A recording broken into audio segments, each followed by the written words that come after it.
먼저 사과의 말씀을 드립니다.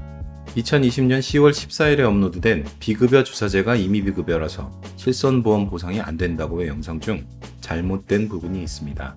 저는 법정 비급여는 모두 임의비급여가 아니라는 주장을 했습니다. 하지만 최근의 판례에 따르면 틀린 내용입니다.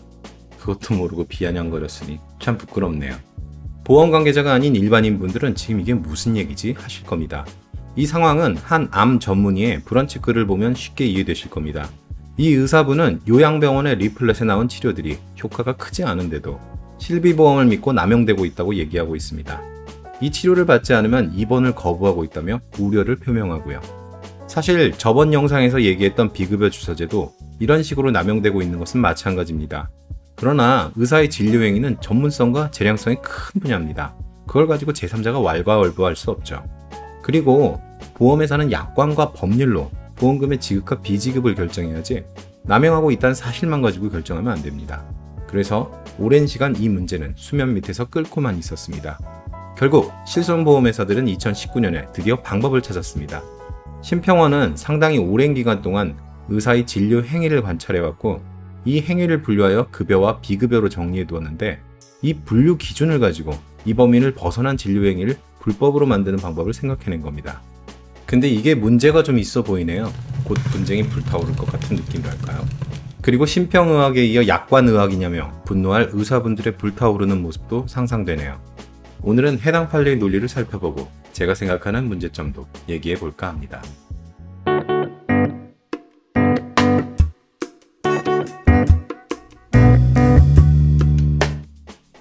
해당 판례의 논리는 다음과 같습니다.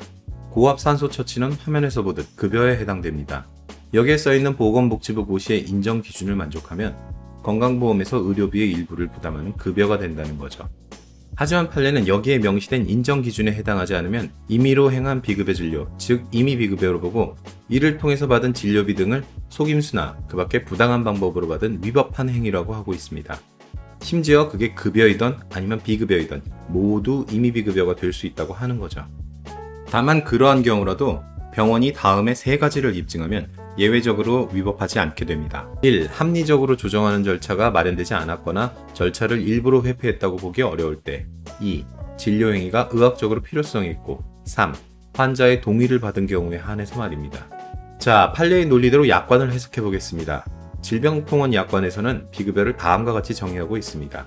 국민건강보험법에 따라 보건복지부 장관이 정한 비급여를 보상한다고요. 하지만 판례의 논리대로라면 고시에서 정한 인정기준에 따르지 않으면 임의비급여에 해당하고 위에 세 가지 예외를 입증하지 못하면 확정적으로 위법이 됩니다. 따라서 법에 따른 비급여, 다시 말해 적법한 비급여가 아니므로 아예 보상 대상이 되지 않게 되죠. 이러한 논리는 최근에 대부분의 판례가 따르고 있습니다. 이렇게 되면 비급여 주사제와 관련한 약관은 볼 필요도 없죠. 대부분의 비급여 주사제는 영양제, 비타민제이고 원래는 보상을 안 하지만 여지껏은 질병 치료를 목적으로 하면 예외적으로 보상을 했습니다. 하지만 최근의 판례에 따르면 질병 치료 목적인지조차 살필 필요가 없습니다. 보건복지부 고시에 따른 인정기준 또는 적응증, 허가사항이라고 할 수도 있는데 이것에 해당하지 않으면 아예 의료비 자체가 국민건강보험법에 따르는 비급여가 아니므로 보상 대상이 되지 않는 거죠.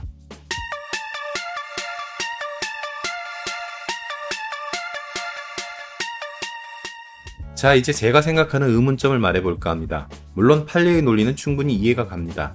하지만 재미있는 것은 이 모든 판례는 병원을 소송 대상으로 한 판례입니다. 병원의 위법 행위를 확인하고 이를 인정한 다음 채권자 대리권에 기한 부당이득 반환 청구권 또는 선택적 관계에 있는 불법 행위에 기한 손해배상 청구권에 대해 이야기하고 있습니다. 근데 피보험자나 보험 계약자를 소송 대상으로 한다면 이 논리가 유지될 수 있을까요? 유지하기 어려울 것 같다는 게 제 생각입니다. 첫 번째 이유는 약관이 예상하기 어려운 불공정 약관이기 때문입니다. 인정기준에 해당하지 않아도 세 가지 예외를 입증하면 임의비급여도 위법은 아니게 됩니다. 그리고 실손의 보상 대상이 되죠. 실제로 보건복지부 고시에 따른 인정기준, 즉 유방생검이 아닌 임의비급여, 유방 양성종양 절제 목적으로 시행한 만모통을 이 세 가지 예외에 해당한다고 보고 위법이 아니므로 실손에서 보상된다고 한 판례가 있습니다. 근데 당최 비급여와 관련한 약관만 봐서는 이게 세 가지 예외에 해당할 가능성이 있는지 예상을 할 수가 없습니다. 그렇다면 약관규제법상의 불공정 약관에 해당할 수 있죠. 최근 보험사들이 판매하고 있는 비급여 주사료 특별약관하고 비교해보면 더 확실해집니다. 특별약관은 항암제를 식약처가 지정하는 의약품 중 특정 약품으로 정하고 의약품 분류표가 변경될 때에는 어떻게 할지에 대해서도 정하고 있습니다. 이 정도로는 정해놔야지 보상이 되는지 안 되는지를 예상할 수 있는 겁니다. 또한 세 가지 예외에 해당하는지에 대한 최종 판단을 법원이 하게 되는데 이걸 보험사가 함부로 판단해도 되느냐 하는 문제도 있습니다. 두 번째 이유는 이게 설명의무 위반에 해당할 수 있기 때문입니다. 만약 법정 비급여와 임의 비급여 모두를 포함하는 의미로 해석될 수 있는 비급여라는 단어를 썼지만 실제로의 의미는 거기서 임의 비급여는 빠진다라고 얘기한다면 이게 설명의무의 대상이 되거든요. 설명을 안 할 생각이라면 약관에 국민건강보험법에 의한 비급여, 다만 임의 비급여는 제외한다라고 명시했어야 합니다. 물론 거래상 일반적이고 공통된 것이어서 보험사가 보험계약자에게 별도로 설명하지 않아도 충분히 이해할 수 있는 내용이면 설명할 필요가 없겠지만 과연 약관의 비급여 정의에서 임의 비급여가 제외된다는 내용을 일반인이 설명 없이 이해하거나 예상할 수 있을까요? 그렇지만 저도 모르고 있었는걸요. 제가 생각하는 이 두 가지의 문제는 앞서 얘기한 맘모톤 판례에도 피고의 주장 중 하나로 언급되어 있습니다. 다만 이 경우는 임의 비급여가 세 가지 예외 조항에 해당하여 위법성이 없어진 경우입니다. 만약 위법성이 법원에 의해 확정된 경우라면 얘기가 좀 다를 수 있습니다. 하지만 그렇다고는 해도 거대한 분쟁의 불꽃이 눈앞에서 아른거리는 것 같지 않으세요?